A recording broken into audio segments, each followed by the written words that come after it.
This one is very important topic कि trade receivable क्या है ना? ट्रेड पेएबल क्या है? And many things around it. चलो समझते हैं ट्रेड रिसीवेबल क्या है। देखो, amount receivable on account of sales of goods.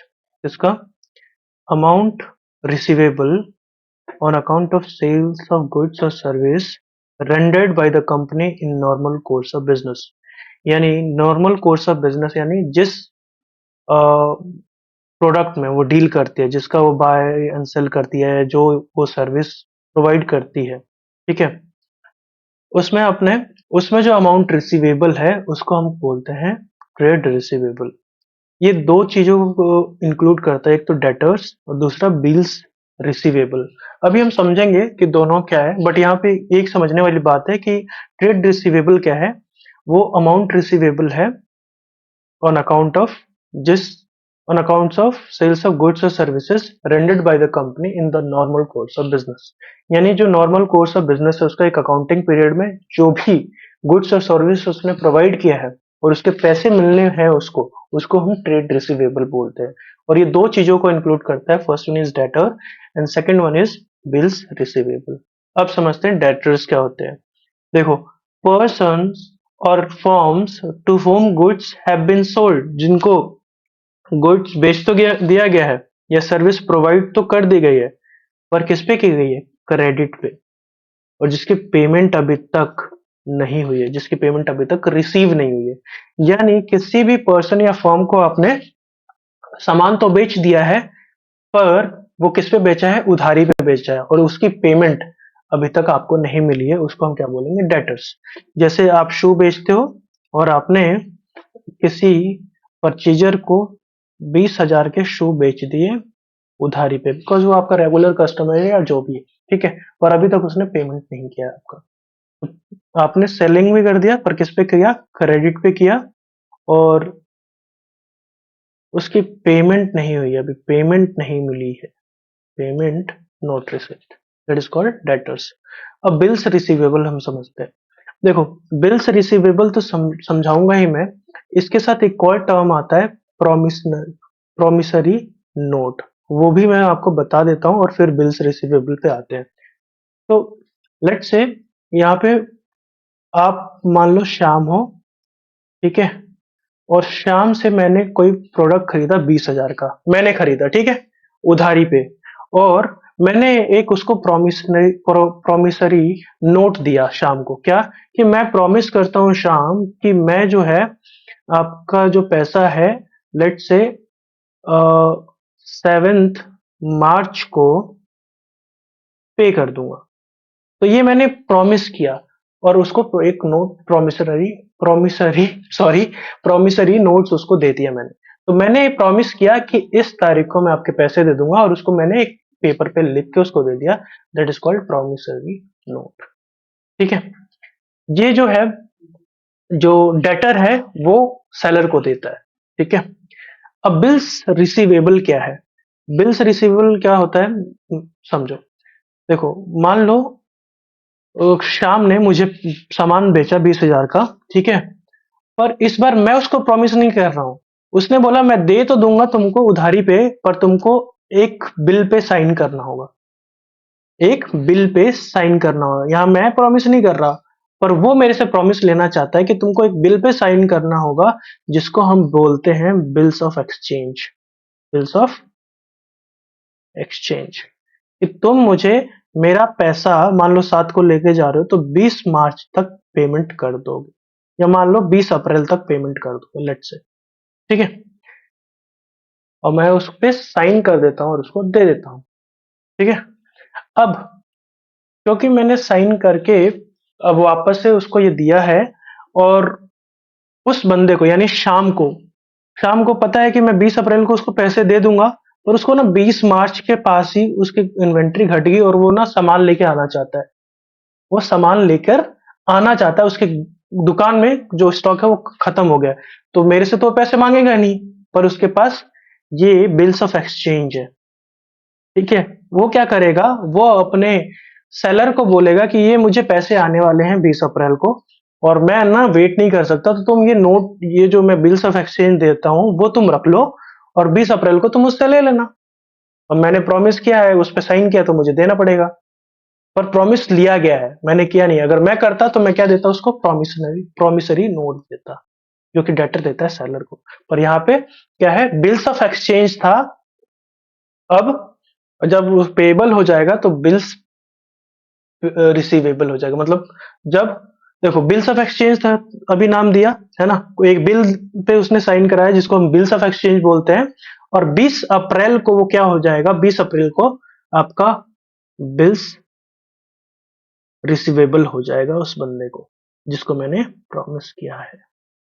तो यहाँ पे बिल्स ऑफ एक्सचेंज किस में कन्वर्ट हो गया, बिल्स रिसीवेबल पे। किसके लिए, जिसने मेरे से साइन लिया। वापस से एक बार और रिपीट कर रहा हूँ, डेटर क्या होता है, जब हमने किसी को फॉर्म या किसी पर्सन को प्रोडक्ट हमने बेच दिया उधारी पे, है ना, और जिसका पैसा अभी तक हमें मिला नहीं है, वो डेटर है। अब बिल्स रिसीवेबल को जब हम डिस्कस कर रहे थे, तब मैंने आपको प्रॉमिसरी नोट के बारे में बताया। वो क्या है, जब मैंने 20,000 का कोई सामान खरीदा और मैंने जिससे खरीदा उसको एक नोट देता हूँ, लेकिन एक प्रॉमिसरी नोट देता हूँ कि भाई मैं इस तारीख तक दे दूंगा, तो वो उसको प्रॉमिसरी नोट बोला जाता है। बट बिल्स रिसीवेबल कहाँ से आता है, वो आता है बिल्स ऑफ एक्सचेंज से।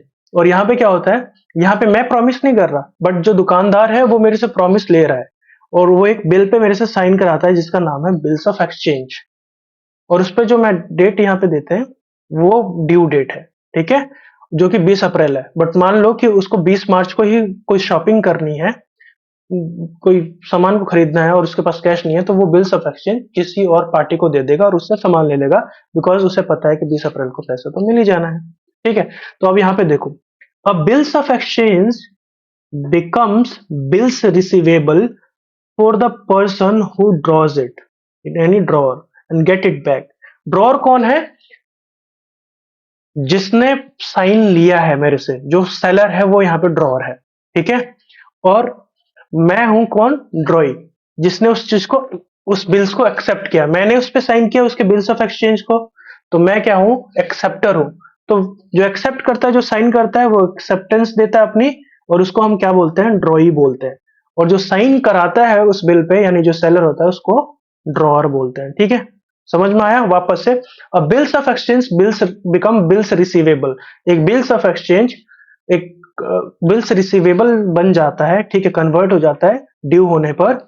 और जो उस पे साइन कराता है, यानी जो सेलर होता है, उसको ड्रॉअर बोलते हैं, और जो बाय कर रहा है उस प्रोडक्ट को, उसको ड्रॉई बोलते हैं। और the amount is specified in such a bill is receivable at the future date. ठीक है, और इस पे जो अमाउंट जो लिखा है वो एक फ्यूचर डेट पे रिसीवेबल होगा।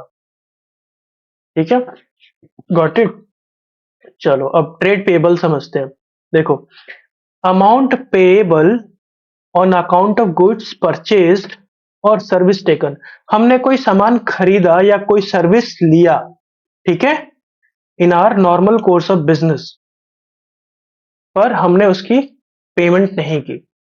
Amount payable on account of goods और service taken in normal course of business but not paid. यहाँ पे बहुत ही जरूरी है, बट नॉट पेड। तो अभी ट्रेड पेएबल है, ठीक है। अब इसमें दोनों चीज आती है, क्रेडिटर्स और बिल्स पेएबल। क्रेडिटर्स कौन, पर्सन या firm from whom goods have been purchase, जिससे गुड्स को हमने परचेज किया है या सर्विस ले लिया है, किस पे, क्रेडिट पे, और उसका पेमेंट अभी नहीं हुआ है, दैट इज कॉल्ड क्रेडिटर। यानी हमने किसी से सामान खरीद लिया या कोई सर्विस ले ली है बट उसकी पेमेंट नहीं की है, तो वो हमारे लिए क्या है, हमारे लिए क्रेडिटर है, और हम उसके लिए डेटर। यानी हम किसी को सामान बेचे और उसने हमें पैसे नहीं दिया, तो हमारा डेटर बन गया।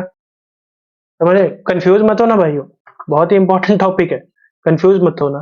ट्रेड रिसीवेबल क्या होता है, कि अमाउंट रिसीवेबल है on account of sales of goods और सर्विस रेंडर्ड, ठीक है, पर अभी तक हमें मिला नहीं है। तो डेटर्स कौन होते हैं, डेटर पर्सन और firms to whom goods have been sold, जिसको पैसे हम, लाइक जिसको गुड्स हमने सेल कर दिया है बट उससे पैसे नहीं है, तो वो डेटर कहलाता है। यहाँ पे क्रेडिटर कौन है, हम लाइक क्रेडिटर कौन है? हमने जिससे सामान लिया है पर अभी तक हमने उसकी पेमेंट नहीं की है, वो हमारा क्रेडिटर है। अब बिल्स पेबल क्या होता है? जैसे कि हमने बात की ना बिल्स रिसीवेबल के बारे में, वैसे ही एक bills of exchange becomes bills payable for the person who accept it, ठीक है, जिसको हम ड्रॉई बोलते हैं। अब देखो पिछले में क्या था? हमने किसी से साइन लिया था, ठीक है, तो वो हमारे लिए क्या था? ट्रेड रिसीवेबल था, जहां पे हमने सामान बेच दिया है बट पैसे आने बाकी हैं, या हमने सामान खरीद लिया है बट पैसे जाने बाकी है, ठीक है। यानी हमने साइन किया है, हमने उस बिल को एक्सेप्ट किया है, तो बिल को जो एक्सेप्ट करता है उसको क्या बोलते हैं? हम ड्रॉई बोलते हैं। और जो बिल पे साइन कराता है वो तो ड्रॉर होता है, ठीक है। तो person who accepted is a ड्रॉई। अब देखो bills payable is an accounting term for bills of exchange accepted in the favour of creditor. Bills of exchange becomes bills payable and bills receivable when it's due, ठीक है। And इसका एक accounting term क्या होता है? Bills of exchange का bills payable. और ये किसके फेवर में होता है? क्रेडिटर के फेवर में होता है, हमेशा क्रेडिटर के फेवर में रहेगा, क्योंकि वो ही सामान दे रहा है ना उधारी पे। The amount specified it in it is payable in future. So I hope कि ये बहुत ही अच्छे से क्लियर हो गया हो कि ट्रेड रिसीवेबल क्या है और ट्रेड पेबल क्या है। अभी भी नहीं हुआ है तो दोबारा इस वीडियो को सुनो, ठीक है। और अगर अगर फिर भी कोई डाउट है तो कमेंट में डालो, I will take it again, ठीक है। अगर ये वीडियो अच्छा लगा तो वीडियो को लाइक करो, शेयर करो और कमेंट करो। लाइक करने से YouTube को पता लगेगा कि ये वीडियो हेल्पफुल है एंड इससे दूसरे लोगों को भी सीखने को मिलेगा। एंड कृपया करके इस चैनल के अदर वीडियोस को भी एक्सप्लोर करो। अगर ये हेल्पफुल है तो चैनल को सब्सक्राइब करो, ताकि आने वाले टाइम में आपको और अपडेटेड वीडियोस मिलती रहे, और बेल आइकन को जरूर से प्रेस कर लेना। तो अभी के लिए thank you and see you in another video.